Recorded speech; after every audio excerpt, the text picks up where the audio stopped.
পাকিস্তান আসলেই কুফা। 29 বছর পর তাদের দেশে একটা আইসিসি ইভেন্ট হচ্ছে। 1996 বিশ্বকাপের পর এই 2025 সালে চ্যাম্পিয়ন্স ট্রফি হচ্ছে। সেইখানটাতে প্রথমত পাকিস্তান গ্রুপ পর্ব থেকে বিদায় নিয়ে নিয়েছে। দ্বিতীয়ত তাদের মাটিতে যে 10টা খেলা আয়োজন হওয়ার কথা, মানে পাকিস্তান এখানে আয়োজক হলে তো ভারত তো পাকিস্তানের মাটিতে খেলতে যাবে না। ভারতের ম্যাচগুলো দুবাইতে হচ্ছে, গ্রুপ পর্বে 3টা ম্যাচ হয়েছে, সেমিফাইনাল হবে, ভারত যদি ফাইনাল খেলে ফাইনাল ম্যাচটাও দুবাইতে হবে। তার মানে 10টা ম্যাচ পাকিস্তানে হতে পারে, ভারত না উঠলে সেটা 11টা হবে। তার মধ্যে এই নিয়ে 3 নাম্বার ম্যাচ বৃষ্টির কারণে ভেসে গেল। অস্ট্রেলিয়া সাউথ আফ্রিকা ম্যাচ একটা বলও হতে পারেনি, বাংলাদেশ পাকিস্তান ম্যাচ একটা বলও হতে পারেনি, অস্ট্রেলিয়া আফগানিস্তান ম্যাচ হয়েছে বটে, আফগানিস্তানের পুরো ইনিংস হয়েছে, অস্ট্রেলিয়ার ইনিংসেরও 12.5 ওভার হয়েছে, কিন্তু তারপরে গিয়ে এমন বৃষ্টি, এমন ঝুম বৃষ্টি, সেইখান থেকে ম্যাচের রেজাল্ট আর হয়নি।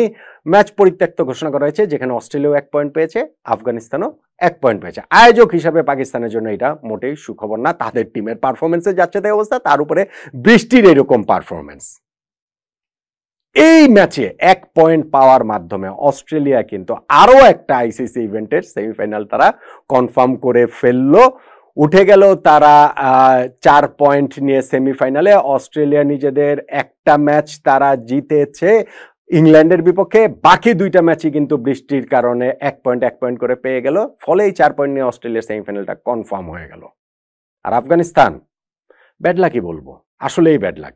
বেচারারা এই ম্যাচটাতে যে অবস্থাতে ছিল, আমি বলবো না যে জয়ের জন্য তারা ফেভারিট ছিল, কিন্তু যে কোনো সময় তো মরণ কারো মুখ দিতেই পারতো, যে কোনো সময় তো যে কোনো কিছু হতেই পারতো, ওই রকম একটা চান্স তো তাদের থাকতোই। আফগানিস্তানের সামনে হিসাবটা ছিল যে প্রথম ম্যাচটা সাউথ আফ্রিকার কাছে হেরে যাওয়ার পর বাকি 2 ম্যাচে 2টাই জিততে হবে তাদের সেমিফাইনাল খেলতে হলে, এবং আগের ম্যাচে ঠিকই তারা ইংল্যান্ডের বিপক্ষে জিতেছে। অস্ট্রেলিয়ার বিপক্ষে এই ম্যাচে তারা সুবিধাজনক অবস্থানে হয়তো ছিল না, কিন্তু ওই যেটা বললাম যে খেলে হারলে হয়তো বা তাদের এই দুঃখ কষ্ট আফসোসের জায়গাটা থাকতো না। না, আফগানিস্তানে যে সেমিফাইনাল খেলার আশাটা একেবারে শেষ হয়ে গেছে তা নয়, কারণ আফগানিস্তানেরও এই মুহূর্তে 3 পয়েন্ট, ইংল্যান্ডের বিপক্ষে জয় 2 পয়েন্ট, এবং আজকের এই ম্যাচটা থেকে আরো 1 পয়েন্ট, 3 পয়েন্ট। সাউথ আফ্রিকারও 3 পয়েন্ট রয়েছে। এখন শনিবার সাউথ আফ্রিকা ইংল্যান্ড যেই ম্যাচটা হবে, সেই ম্যাচে যদি বৃষ্টির কারণে ভেসে যায়, এই সম্ভাবনা জায়গা তো মাথায় এখন রাখতেই হবে, তাহলে সাউথ আফ্রিকা 4 পয়েন্ট হয়ে যাবে, আফগানিস্তান আউট, ইংল্যান্ড তো আগেই আউট। যদি ওই ম্যাচে সাউথ আফ্রিকা জিতে তাহলেও Afghanistan out, south Africa group champion হিসেবে চলে যাবে। আর যদি ওই ম্যাচে ইংল্যান্ড জিতে তাহলে কি হবে? ইংল্যান্ড জিতলে ইংল্যান্ডের 2 পয়েন্ট হবে, তাদের কিছু হবে না, কিন্তু সাউথ আফ্রিকা তো 3 পয়েন্টই থাকবে, আফগানিস্তানেরও 0.3। ফলে এই 2টা দলের মধ্যে নেট রান রেটে যেই দল এগিয়ে থাকবে সেই দলটাই সেমিফাইনাল খেলবে, এবং ওই জায়গাটাতে আফগানিস্তানের চান্স আসলে কম, খুবই কম, ভীষণ রকম কম। মানে হিসাবটা এরকম, একটা হিসাব আমি দেখছিলাম যে আগে ব্যাটিং করে যদি ইংল্যান্ড 300 রান করে, সেই ক্ষেত্রে সাউথ আফ্রিকা ম্যাচ যদি তারা হেরেও যায়, যদি তারা 94 রান করতে পারে, অর্থাৎ 206 রানে হারলেও, সেই ক্ষেত্রে যদি আগে ইংল্যান্ড ব্যাটিং করে 300 রান করে, তারা 206 রানে হারলেও তারা সেমিফাইনালে উঠে যাবে, নেট রান রেটে আফগানিস্তানের চেয়ে তারা এগিয়ে থাকবে। ফলে এটা আমরা বলতেই পারি যে আনঅফিসিয়াল হলেও এটাই সত্য যে আফগানিস্তানের পক্ষে এই চ্যাম্পিয়ন্স ট্রফির সেমিফাইনাল খেলাটা হচ্ছে না। সো আজকের এই ম্যাচটাতে যা যা হলো, সেইখানটাতে টার্নিং পয়েন্ট কোনটা, আমাদের আলোচনার বিষয় তো সেইটাই। দেখুন, টার্নিং পয়েন্ট নিয়ে অনেক আলোচনা তো করতেই পারি, এই হয়েছে, এইটা হলো, ওইটা না হলে কি হতো, এইটা না হলে কত, কিন্তু এন্ড অফ দ্য ডে গিয়ে বৃষ্টির কারণে তো খেলাই হয়নি। সো খেলাই যেখানে হয়নি, সো আফগানিস্তানের ভাগ্য তো যেটা ছিল সেইটাই হতো। তারপরও এই ম্যাচটাতে দেখেন আফগানিস্তানের এরপরেও কিন্তু তারা সেই ফাইটিং স্পিরিটটা শো করেছে। কোন জায়গাটাতে করেছে?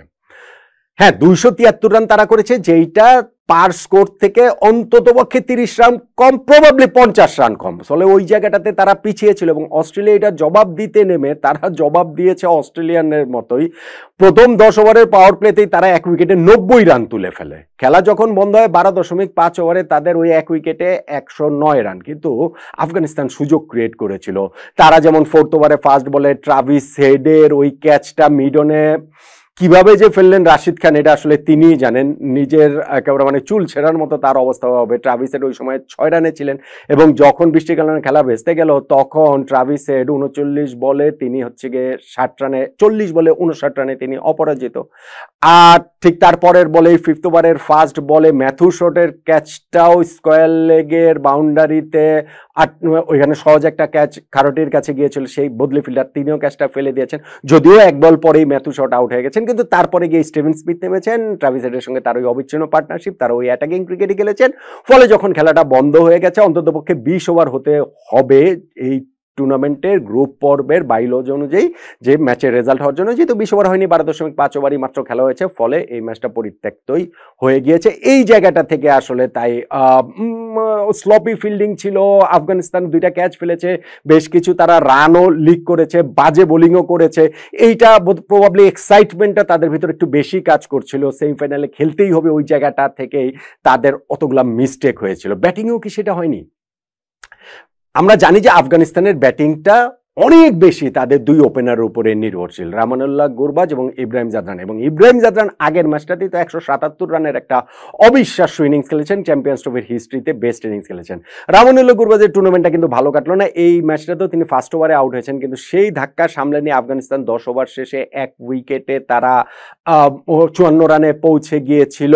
ইব্রাহিম জাদরানের সঙ্গে ওইখানে সাদিকুল্লাহ আটালের পার্টনারশিপটা হচ্ছিল, কিন্তু তারপরেও গিয়ে তারা উইকেট হারিয়েছে বটে, ওইখানটাতে ইব্রাহিম জাদরানের উইকেট হারিয়েছে, রহমত শাহর উইকেটটা হারিয়েছে, কিন্তু এরপরও 30 ওভার শেষে 3 উইকেটে 156 রানে তারা ছিল। ফলে ওইখান থেকেও 300 রানে অ্যাটলিস্ট তাদের পৌঁছে যাওয়াটা ছিল সম্ভব, খুবই সম্ভব। ওই জায়গাটাতে সাদিকুল্লাহ আটলকে আউট করে অস্ট্রেলিয়াকে ফার্স্ট ব্রেক থ্রু এনে দিলেন হচ্ছে গিয়ে জনসন, তার বলে কাভারে ক্যাচ দিয়েছেন, স্টিভেন স্মিথ একটা ক্যাচ নিয়েছেন, 85 রান করা আটেল যে আউট হয়েছেন, সেইখানে আফগানিস্তানের একটা মিনি কলাপসকে আসলে স্পার্ক করেছে এবং তারা ওই 156 3 উইকেট, আমি 30 ওভার শেষে বললাম, 40 ওভারের শেষ হতে না হতে 40 ওভারের 40তম লাস্ট বলটাতে তারা 7 নাম্বার উইকেট হারিয়ে ফেললো, 199 7 উইকেট। এখন ওই জায়গাটা থেকে খুব সহজেই তারা 200 210 10-20 আসলে গুটিয়ে যেতে পারতো। ওই জায়গাটাতে আফগানিস্তান আরো একটা ফাইটিং স্পিরিট তারা শো করেছে।